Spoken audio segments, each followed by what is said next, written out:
Esta es la versión para maestros. Bienvenidos todos. Título de la lección 7.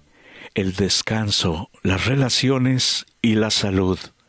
Nuestro texto inicial se encuentra en Génesis capítulo 45, verso 5.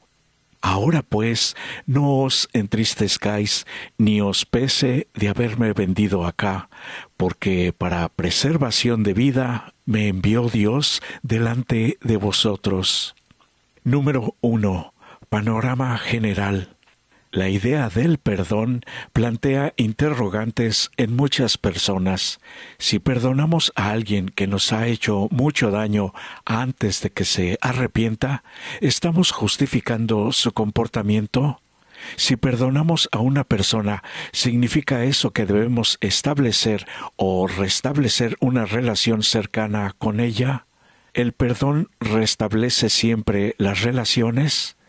La vida de José ilustra el poder del perdón. Es un excelente ejemplo de la gracia del perdón. Ahora, en esta ocasión, veremos cómo el perdón nos libera del veneno de la amargura.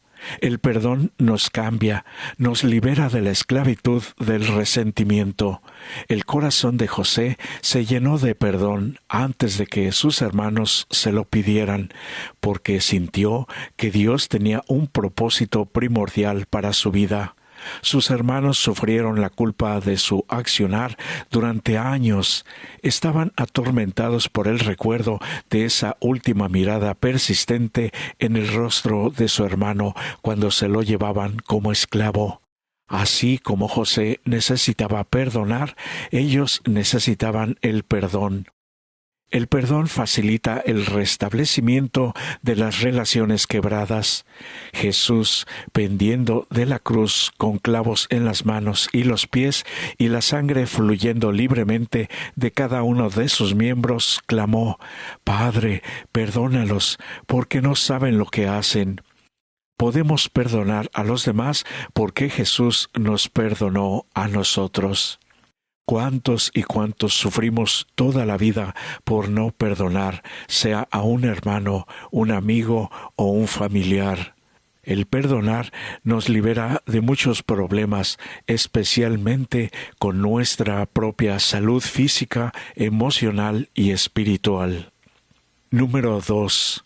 Comentarios. ¿Qué es el perdón? El perdón es una actitud de gracia para aquellos que nos han hecho daño. Este no justifica su comportamiento pecaminoso. El perdonar los libera de nuestra condenación y los trata con amabilidad a pesar de lo que han hecho. El perdón auténtico no espera hasta que la persona que te ha hecho daño te pida que la perdones. El perdón auténtico opta por perdonar a los demás aunque no lo merecen, porque el amor de Dios llega a nosotros cuando no lo merecíamos. Cuando José se encontró con sus hermanos después de unos 20 años de separación, su actitud hacia ellos fue de perdón, aún antes de que se lo pidieran. Jacob los había enviado a Egipto debido a la gran hambruna que había en la tierra. Había oído que había alimento disponible en Egipto. Debido a que José supervisaba los suministros de alimentos, tenían que presentarse ante él para comprar grano. Él los reconoció inmediatamente. Después de ponerlos a prueba con una serie de preguntas sobre sus antecedentes y su familia, sintió que la aflicción de ellos por su pasado era auténtica. Una vez que se convenció de la sinceridad de ellos, José se quebró y lloró incontrolablemente en presencia de ellos. Génesis 45:2 declara: «Entonces perdió el control y se echó a llorar». Lloraba con tanta fuerza que los egipcios podían oírlo, y la noticia pronto llegó hasta el palacio del faraón. Su amor por ellos superó cualquier resentimiento por causa de lo que le habían hecho décadas antes. El perdón estuvo en su corazón todo el tiempo, porque el amor perdona. Una vez que José reveló quién era, sus hermanos temieron que pudiera buscar vengarse, ahora que estaba en una posición de considerable poder. José veía el panorama más amplio, entendía el propósito más amplio de Dios, respondió a sus preocupaciones de esta manera: pero no se inquieten ni se enojen con ustedes mismos por haberme vendido. Fue Dios quien me envió a este lugar antes que ustedes, a fin de preservarles la vida. El diablo esperaba destruir el propósito de Dios para la vida de José, pero el Señor intervino milagrosamente, incluso a través de los actos pecaminosos y traicioneros de los hermanos de José. Dios pudo cumplir sus propósitos. Al final de su vida, José volvió a asegurarle a su familia que no guardaba rencor contra ellos. Pero José les respondió: no me tengan miedo. ¿Acaso soy Dios para castigarlos? Ustedes se propusieron hacerme mal, pero Dios dispuso todo para bien. Él me puso en este cargo para que yo pudiera salvar la vida de muchas personas. Lo asombroso de la gracia de Dios es que donde abunda el pecado, la gracia de Dios abunda mucho más. El mal puede herirnos, pero Dios es el gran sanador. Dios venda nuestras heridas, sana nuestros corazones y restaura su imagen dentro de nosotros. El diablo no puede destruir el propósito de Dios en una vida consagrada a Él. Esto no justifica de ninguna manera un comportamiento abusivo. El comportamiento abusivo es terrible a los ojos de Dios. Recordarás que en Mateo 25, versos 40 al 45, Jesús habla de los marginados, los desfavorecidos y los pobres. Abusar de cualquiera de los hijos de Dios es abusar de Cristo mismo.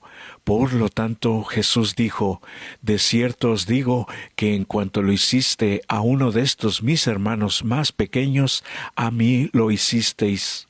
Mateo 25, 40. La incapacidad de perdonar a quienes nos han hecho daño limita la capacidad de Dios para sanarnos.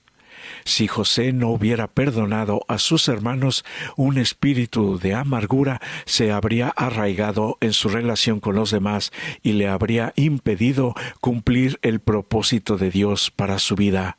Igual pasa hoy con nosotros cuando no perdonamos a los demás. El espíritu de amargura que nos controla puede impedir cumplir el propósito de Dios para nuestra vida, además de que afecta nuestra salud y puede cortar la conexión con nuestro Creador. Recordarás la pregunta que Pedro le hizo a Jesús: Señor, ¿cuántas veces perdonaré a mi hermano que peque contra mí? ¿Hasta 7? Mateo 18, 21. Una escuela del pensamiento rabínico enseñaba que debemos tener piedad y perdonar 6 veces. Después de la 6ª infracción se debía hacer justicia. Pensando que agradaría al maestro, Pedro preguntó si perdonar a alguien hasta 7 veces era suficiente. Él agregó una más. En una respuesta clásica, Jesús le dijo: no te digo hasta 7, sino aún hasta 70 veces 7. Mateo 18, 22. 70 veces 7 es 490. Lo que Jesús estaba diciendo era simplemente esto: soporté mucho a Israel en su apostasía y rebelión durante 490 años.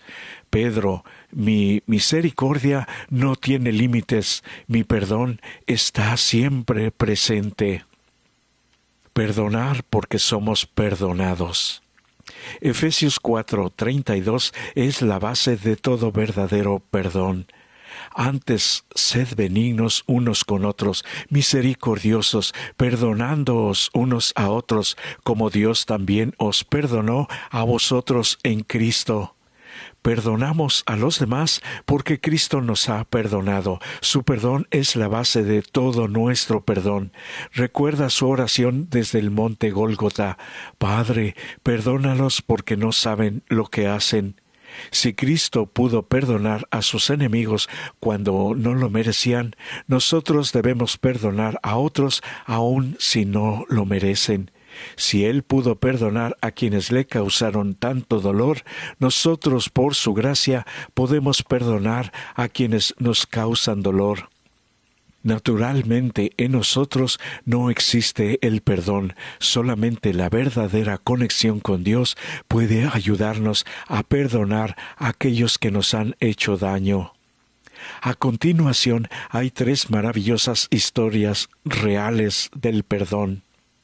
Perdón para los pródigos cristianos nuestros. Nuestra primera historia es sobre una familia cristiana activa en la iglesia y muy conocida en la comunidad. Su hija se fue de la casa porque pensaba que la religión era aburrida.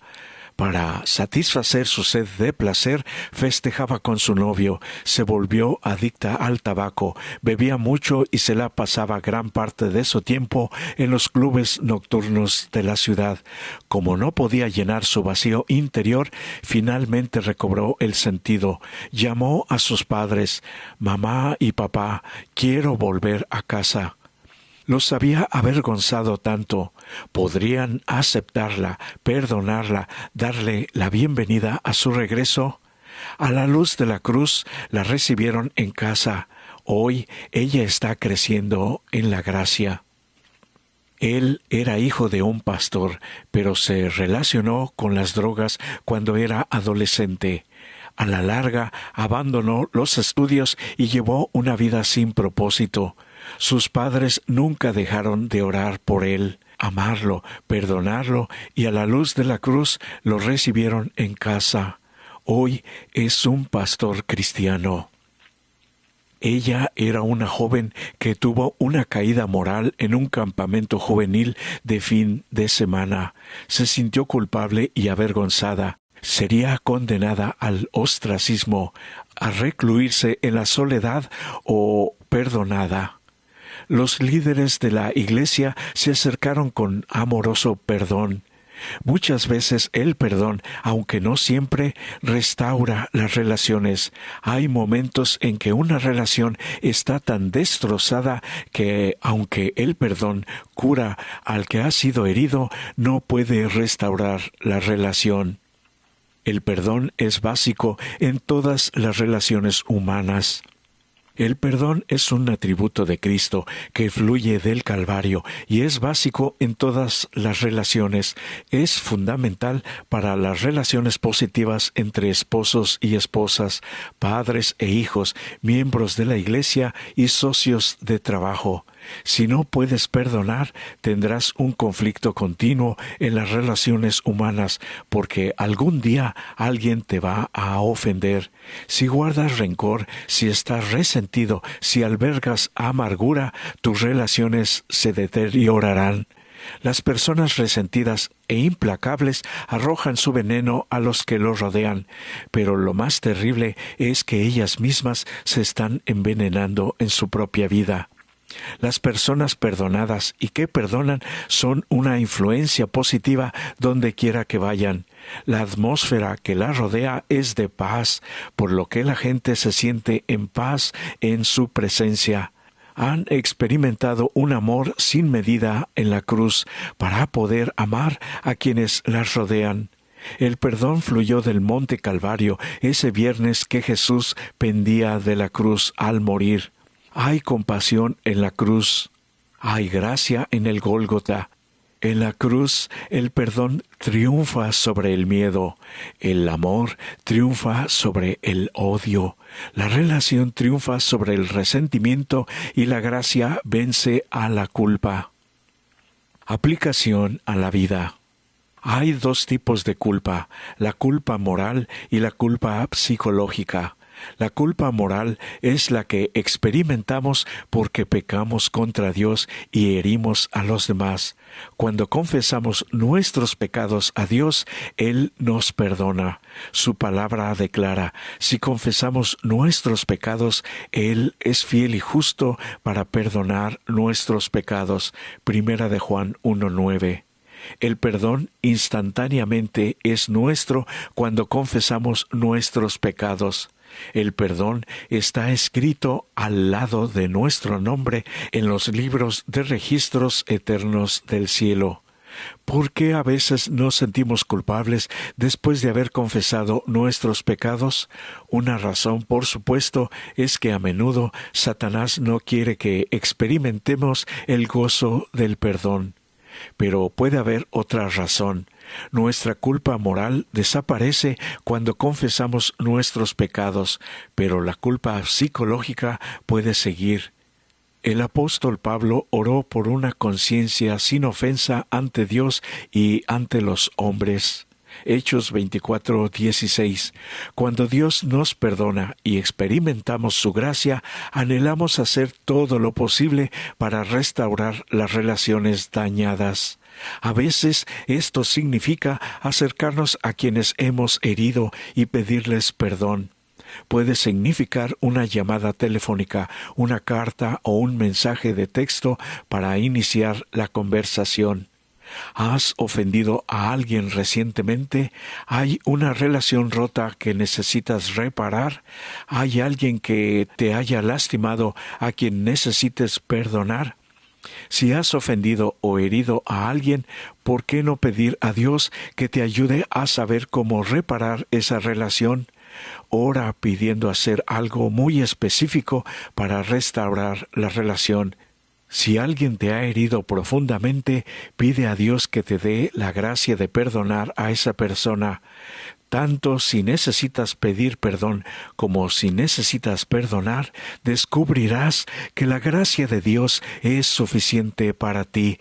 Por eso hoy es una nueva oportunidad de acercarnos más y más a nuestro Dios y a nuestros prójimos a través de la maravillosa gracia de Dios morando en ti para que alcances la plenitud de la vida, para que alcances el propósito excelente de Dios para tu vida.